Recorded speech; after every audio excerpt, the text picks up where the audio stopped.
네, 안녕하세요. 이찬수라고 합니다. 귀한 시간에 같이 할 수 있게 돼서 대단히 기쁩니다. 저는 종교학과 평화학을 같이 공부하고 있는데요. 제 소개를 잠깐 드리면 그 강남대 교수 하다가 서울대 통일평화연구원 HK 연구 교수로 일하다가 국가보훈처 산하의 보훈교육연구원장을 지난 여름에 마쳤고요. 지금 앞으로 인권평화연구원이라는 곳에서 원장으로 일하게 될 예정입니다.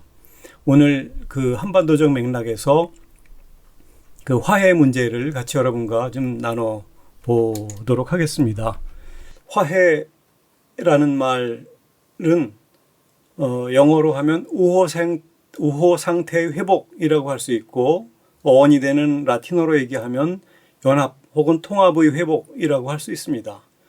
한자로는 풀어서 사이가 좋아진다, 그런 뜻이죠. 우리나라 민족종교에서 해원이란 말을 많이 쓰고 있는데, 원한 또는 원을 푼다는 의미에서 어쩌면 화해의 근본적인 화해를 가장 잘 나타내주는 말이 아닐까 싶긴 합니다만, 특정 종단에서 더 많이 쓰고 있기 때문에 이 강의에서는 화해라는 좀 더 일반적인 언어를 쓰려고 합니다. 자, 화해라는 말은 풀어서 얘기하면 갈등하고 다투던 사태를 해결함으로써 상처를 치유하고 갈등이 없던 상태로 되돌린다 는 그런 뜻이라고 할 수 있습니다. 그런데 대단히 어렵죠. 갈등 이전의 상태가 온전히 복구되질 않아요. 상처와 아픔이 완전히 사라지지도 않습니다. 트라우마도 남아요. 그러나 중요한 것이 있는데, 화해를 하고 나면 트라우마를 견디는 힘도 생긴다는 거예요. 그런 점에서 화해는 상처와 아픔의 원인까지도 포용할 수 있는 수준으로 승화되는 과정이라고 할 수 있고, 또 아픔의 원인을 밝히고 상처를 치유하면서 새로운 관계를 맺어가는 과정이라고 할 수 있습니다. 화해는 완결된 상태라기보다는 하나의 과정이라는 뜻이 되는데요. 문제는 이 화해가 대단히 어렵다는 거예요. 그래도 개인 간의 화해는 어느 정도 가능해요. 그런데 집단이나 국가 단위로 가면 화해가 훨씬 어려워집니다.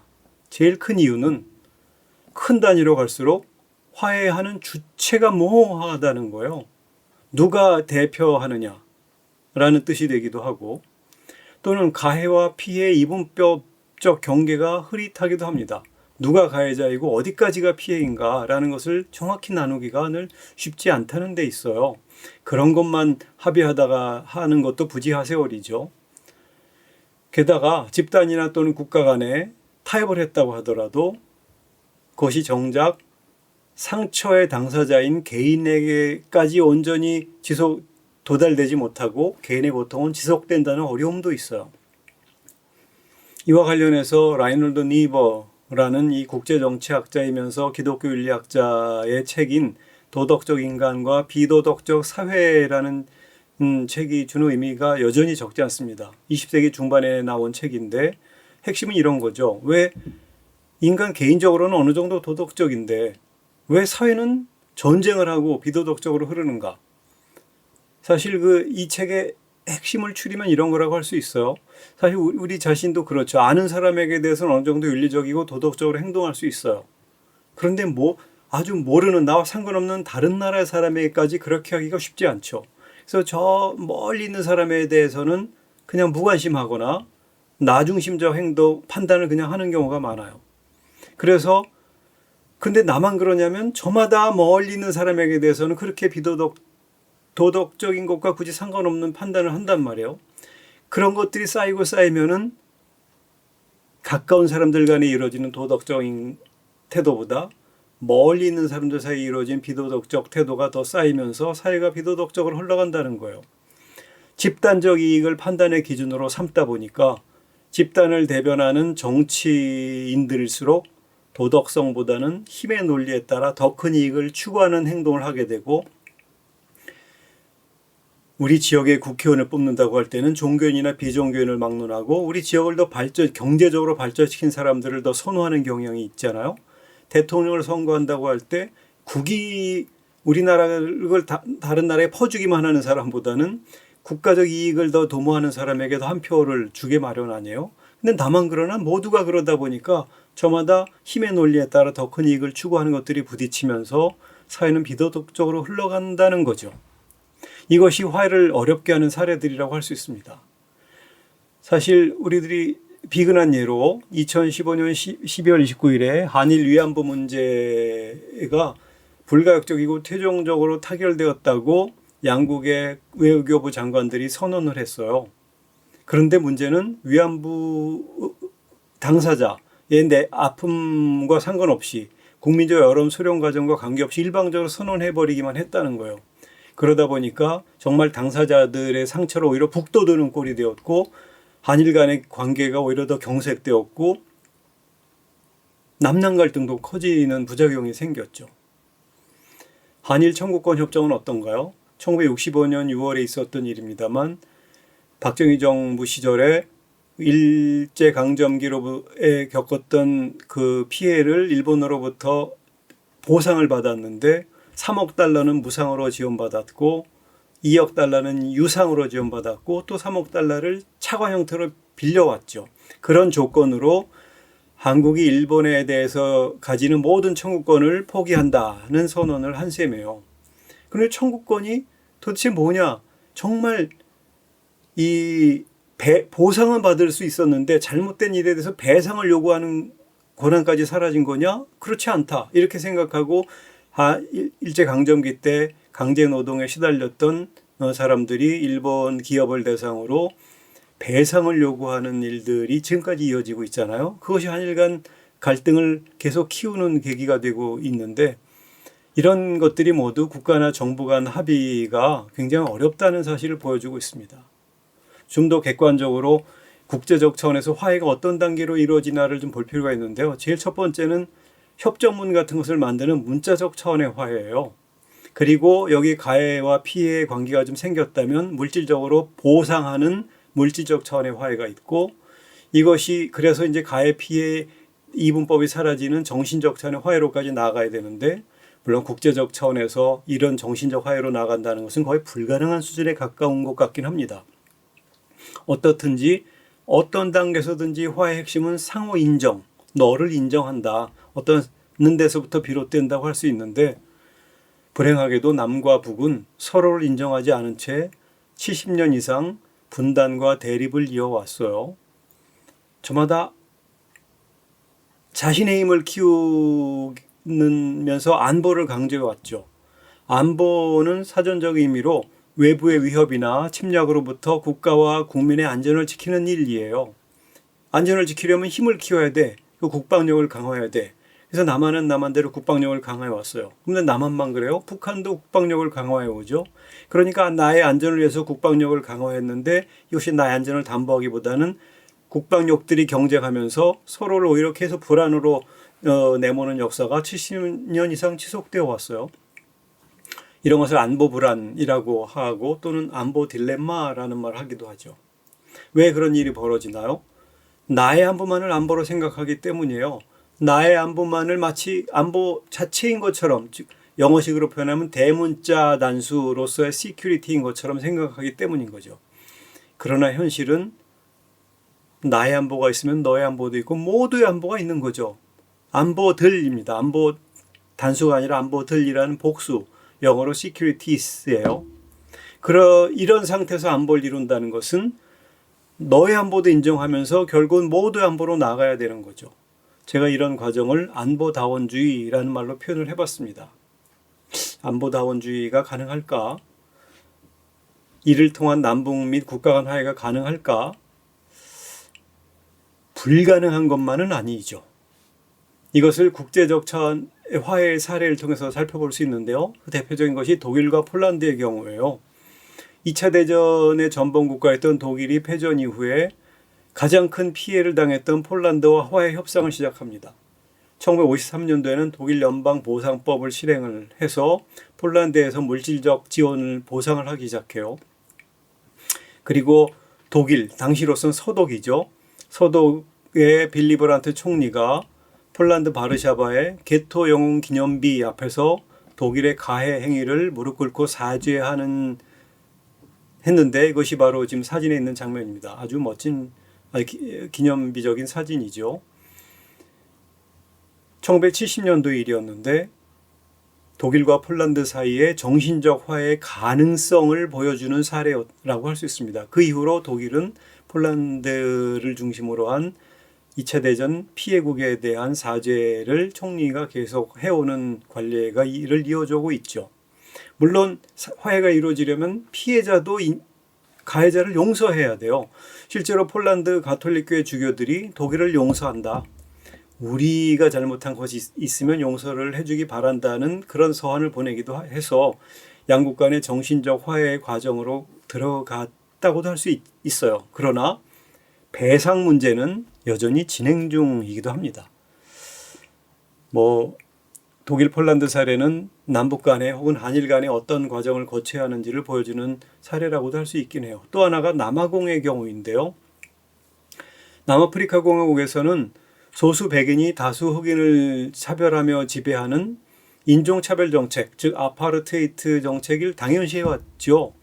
그러다가 1994년도에 흑인이었던 넬슨 만델라 그 민주화운동가가 대통령이 되면서 인종차별 정책을 금지했고 그 차별로 인한 피해자와 가해자를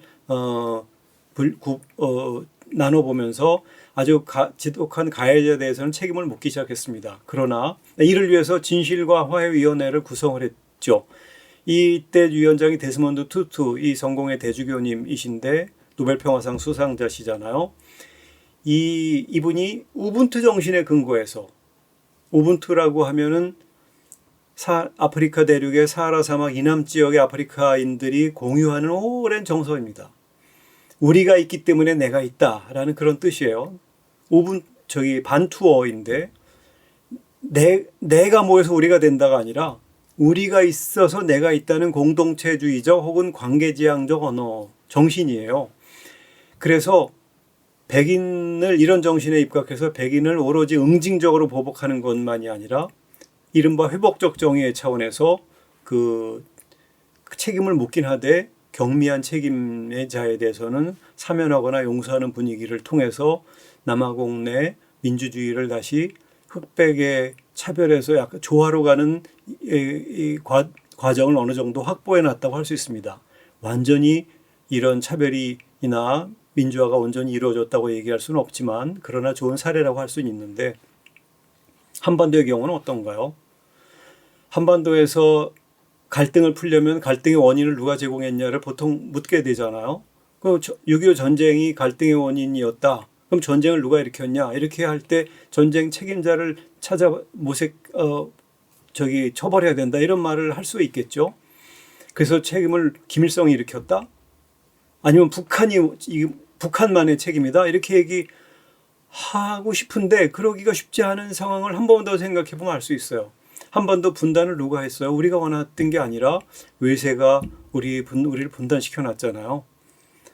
거슬러 올라가면 일제강점기에 독립운동을 하던 당시 초기 공산주의 이념을 통해서 독립운동을 하던 사람, 또 민주주의적 이념을 통해서 독립운동을 하던 사람 모두가 민족을 위한 일들이었는데 이것이 남북분단의 계기가 되기도 했고 어쨌든 일제강점기의 탓도 크죠. 더군다나 결정적인 것은 1949년도에 중국이 공산화되면서 중국, 소련, 북한 중심으로 하는 공산주의 체제와 미국, 일본, 한국 중심으로 하는 민주주의 체제가 대립하는 양상이 지금까지 이어져 오고 있잖아요. 그 과정에서 소련과 중국의 지원을 받아서 북한이 전쟁을 일으켰기 때문에 북한만의 책임만도 아닌 거잖아요. 이런 사실을 의식하면서 우리도 화해를 한번 해보자. 그래서 남과 북도 문자적 화해를 여러 차례 시도해 왔어요. 가령 7.4 남북 공동성명 72년도에 이미 오래전에 남북 간의 자주와 평화와 민족 대단결을 키워드로 남북 간의 그 적대시 정책을 좀 멈추자는 얘기를 했었고 91년도에 아주 중요한 합의서입니다만 남북 사이의 화해와 불가침 및 교류 협력에 관한 합의서, 약칭 남북기본 합의서죠. 노태우 정부 때입니다. 이때 이 제 남북기본 합의서 1장이 남북 화해예요. 남북 화해로 문장을 시작합니다. 그러면서 남과 북은 서로 상대방의 체제를 인정하고 존중한다고 얘기를 하고 있어요. 화해의 아주 기본 자세를 1조에 천명하고 있어요. 서로 파괴하거나 전복 행위를 중지한다. 혹은 뭐 정전협정을 준수한다. 상호협력 공동이익을 위해 노력한다 하는 한반도 화해로 가는 중요한 문장들을 만들어 놨는데 이것이 당시 이제 사진들입니다. 그 맨 오른쪽이 또 판문점 정상회담을 통해서 지난 정부까지 화해 무드가 점점 컸었죠. 현실은 불행하게도 그렇지만은 않게 흘러왔어요. 아시는 대로. 현실은 반대 논리가 좀 지속되어 왔습니다. 특별히 반공주의가 강화되면서 그 대북 적대성도 강화되어 왔죠. 사실 일본 친일 세력이 해방 이후에 일본의 자리에 미국이 등장하고 친일 세력이 친미 세력으로 변신했고 동아시아 분단 체제에서 친미적 차원의 민족주의와 반공주의가 강화되었고 반공이 국시가 되다시피 했고 적대성이 대북 적대성이 강화되었고 한반도 갈등도 지속되어 왔어요. 그러나 거시적인 차원에서 보면 남북 간의 대화적 국면도 확대 중이라고 할 수 있습니다. 사실 남북 간에 잘 보면 민족적 동질성과 민간 영역에서의 문화적 동질성이 크지요. 우리 조금 구체적으로 보면 이런 것들이에요. 1994년도에 북한에서 고조선의 정신을 중시하면서 단군능을 개건을 했어요.